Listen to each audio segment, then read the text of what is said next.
I'm Joshua, and I'm an INTP, and first and foremost, I would like to say thank you for viewing this video, and subsequently visiting my channel.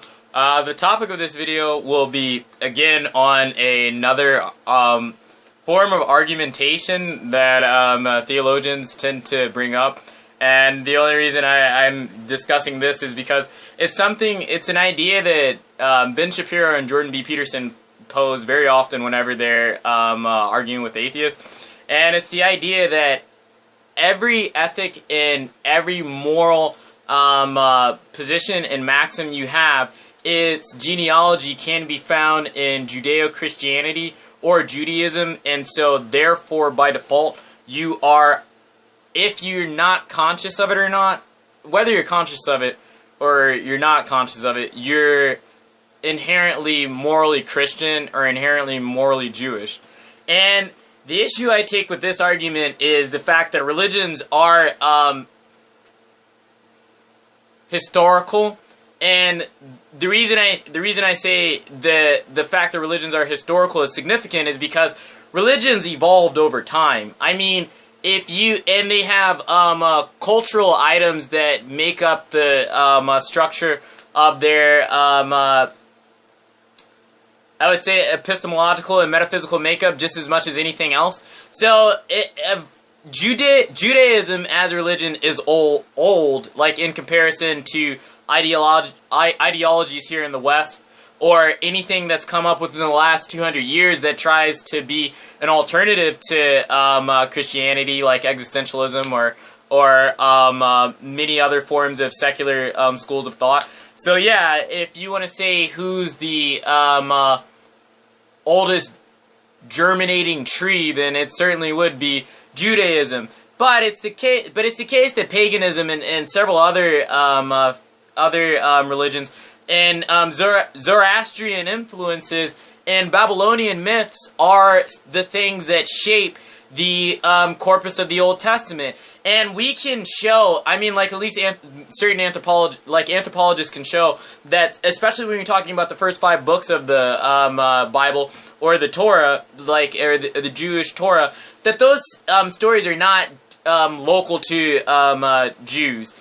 And it's the case that they have some sort of rendering it and recapitulation in a multitude of cultures, because for a long time, you only had a certain small populace of people, and the world was fairly centralized in the sense that people didn't migrate and move for a very, very long time, and I mean, there's a lot of reasons for it from an evolutionary standpoint, and it's the case that most stories come up because they've been recapitulated over centuries and centuries and centuries, and then those recapitulated stories are aggregated and meshed with cultural, I suppose, motivations and biases, and that's how you get the religious stories that you know. It's the case that, especially with Judaism, a lot of the things that you find in the commands of the Bible are there just so that the Jews are not like the pagans, or so that the Jews aren't like the Amorites or whomever was in the same region as they were. And they were specifically commanded not to worship the Babylonian gods and myths. And a lot of the imagery and story that you find in the Old Testament and in the Jewish Bible is because they're trying to show that their religion differs from the other religions by their cultural maxims and precepts, basically, and those things are what's handed down over time. Now, it's the case that it's also the case that Christianity is young in comparison to all the other religions, and Christianity had the ability to watch the other religions and how they fail, basically, and extrapolate some of the best ideas and be influenced by some of the best pagan thinkers, because it's not as if any modern Christian is like a classical Christian, because Christianity was heavily influenced by Platonism and Aristotelian logic. I mean, like, it's the case that the Greek influence in the Greek myth in like the Dionysian and Apollonian substructures are embedded in the Bible, and it's the case that if you look in the New Testament, and most of Paul's arguments are an argument against what Nietzsche or just what any classic Greek scholar would call the Dionysian mode of being, and the one that's being heralded is the Apollonian one, or the one that's by Apollo. And it's strange, sort of the similarities and the connections or the parallelisms that exist between Jesus Christ, Apollo, and Marduk, and like a whole other host and assort and compendiums of savior figures. And Jung, and I don't know why Peterson particularly, or I know why Shapiro makes this argument, because Shapiro is an Orthodox Jew. But Jordan B. Peterson is not Christian. At best, he's a Gnostic, or he's a Jungian. But he is so dang,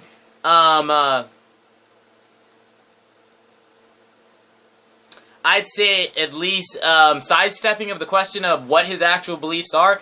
Because it's not the case that Jung was a Christian, and it's not the case that Jung believed in Christ or God or anything like in the classical sense of the word. Jung was a Gnostic, fundamentally. And the ideas he had about those things are very different. And it's the case that if we're owing anything, if we're owing our moral substrates or ethical substrates, if we owe anything for our moral and ethical backbone and substrate, it's the fact that civilizations have died based off of their moral and ethical practices, and some have lived, and we have had the ability to, well, we've had a lot of slavery, we've had a lot of migration, we've had a lot of wars and conquering of nations, and so we've had a lot of cultural diversity occur, and we've had it such that ideas from other cultures and countries can germinate with the ideas of, copulate and produce offspring with the ideas of other cultures. And that process over an extended period of time has led to all that we see now. It's another emergent process and another evolutionary, self-organizing or evolutionary process like anything else. Religion is not unique in that way. And it's the case that the stories you find from one sect, you will find in another. Or the ideas you find in this thing over here, you will find either the exact same idea or something very analogous to it. And it's because human beings aren't that different. It's all a product of the human mind, and it's the fact that they've all borrowed and taken from one another in order to construct their system. Because in some ways, that's how creativity works, and it's the case that that's how inspiration works. And it's just a remolding and a remodeling of your memory or what you already know. And so that's fine. I mean, but if you even read like the New Testament, a lot of things that Christ say is just an ironic play on the things that were said in the Old Testament. I mean, yeah, certainly that's it was novel, and it's the case that it was original. It was original, and it's literary irony and certain effects. If you're looking at it from purely from a literary standpoint, yeah, that's the case. But it's not the case that if you want to say that my moral and my ethical principles come down from Christianity, then you have to acknowledge that all of those things in Christianity came from another source. And then all of those things, which was Judaism.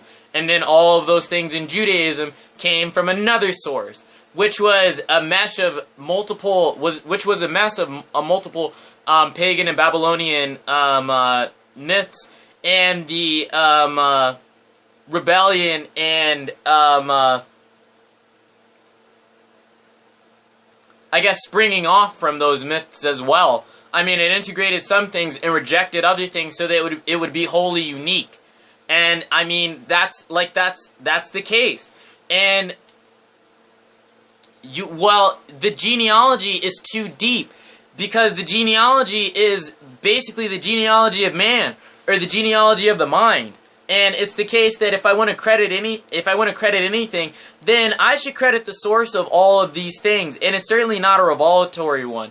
It's certainly the case, or it's not a revelatory one in terms of the supernatural sense of the thing, which it's biological, it's evolutionary, and there's a reason for it. There's certainly a reason for it, and human beings are peculiar, and psychology is bizarre. But it is the case fundamentally that argument is not tenable. well, at least that argument falls into the same problem of infinite regression. I mean, I'm no more indebted to Christianity than I am indebted to Marduk, or that I am indebted to Tiamat, or that I am indebted to Romulus and Remus, or that I am indebted to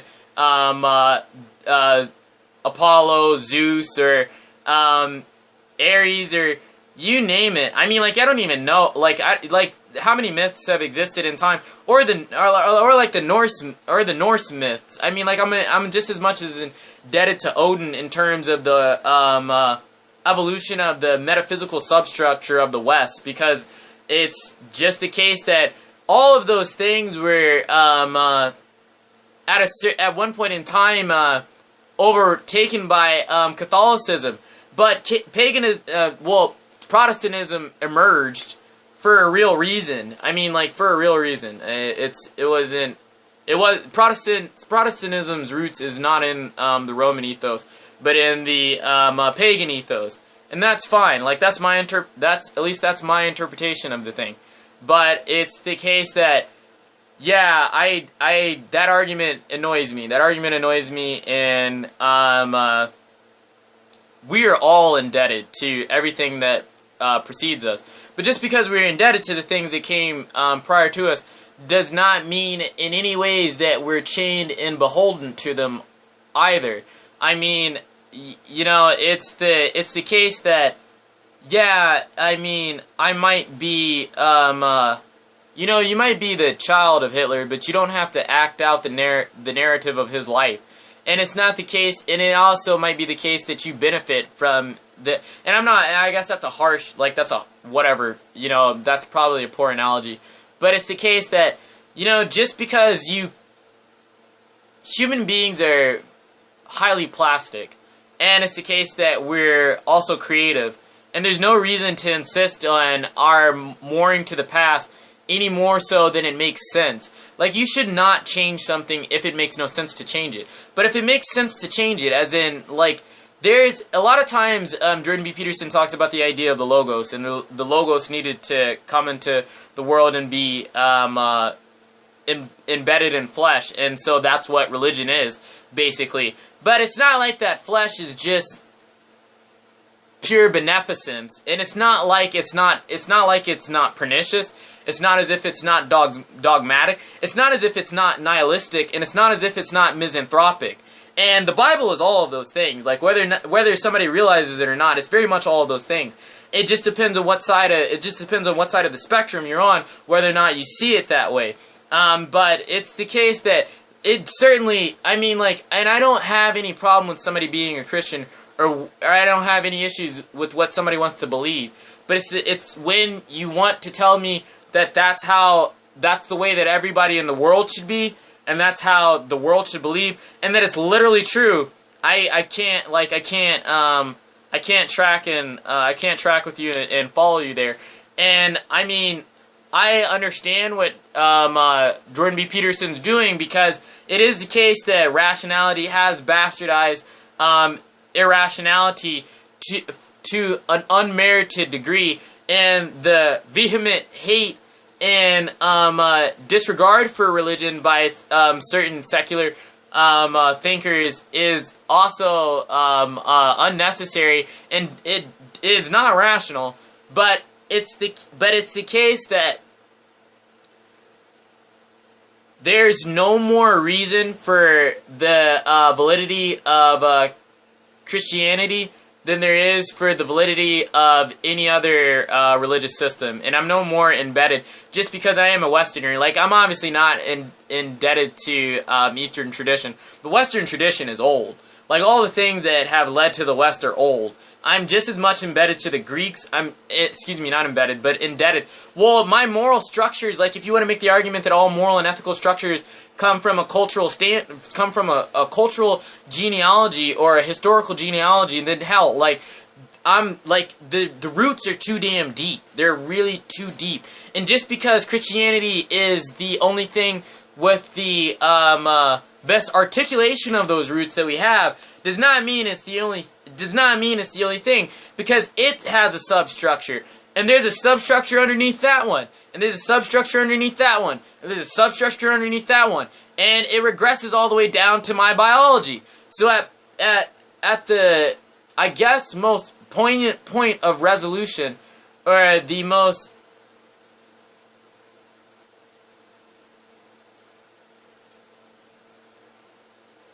salient from my perspective as a secular individual, I only need to give credit to the human animal. And I mean, I think that that's the only argument that a humanist is making, fundamentally. But yeah, that's my criticisms on the genealogy of morals from the, I guess, like Jordan B. Peterson and the average monotheist.